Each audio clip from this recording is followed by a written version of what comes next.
আসসালামু আলাইকুম।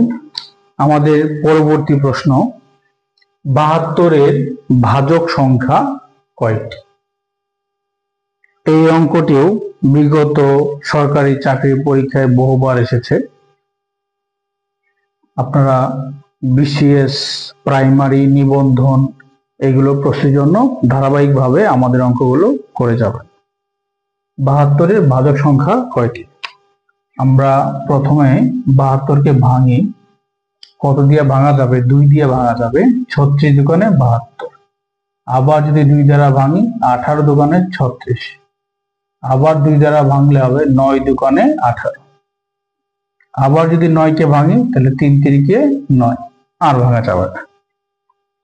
তাহলে সুতরাং আমরা ৭২ সমান সমান লিখতে পারি ২ কয়টা? ১, ২, ৩। ২ হচ্ছে ৩টা, তার মানে ২ এর উপরে হবে ৩। আবার ৩ কয়টা? এখানে ৩ হইল ২টা।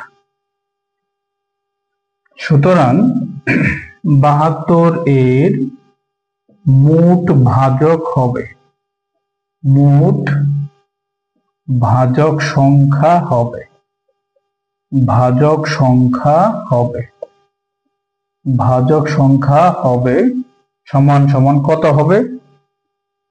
২ এর উপরে পাওয়ার আছে ৩, আবার ৩ এর উপরে পাওয়ার আছে ২। দেখেন, ২ এর উপরে পাওয়ার আছে ৩ এবং ৩ এর উপরে পাওয়ার আছে ২। এই প্রত্যেকটা পাওয়ারের সাথে আমরা ১ করে যোগ করব। এখানে ১ যোগ করব, এটার সাথেও ১ যোগ করব, কারণ ২ও তো একটা পাওয়ার। তারপর এগুলোকে গুণ করে দেব। তাহলে আমার কত আসে?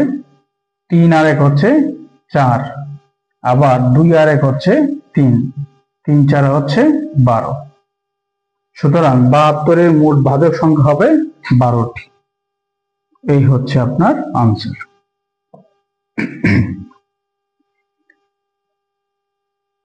আপনারা ৭২-কে ভাঙার পরে যে পাওয়ার গুলো থাকবে, প্রত্যেকটা পাওয়ার দেখবেন আপনারা ভাঙার পরে প্রত্যেকটা পাওয়ার যা হবে এই পাওয়ার গুলোর সাথে ১ করে যোগ করবেন, যোগ করার পরে গুণ করবেন।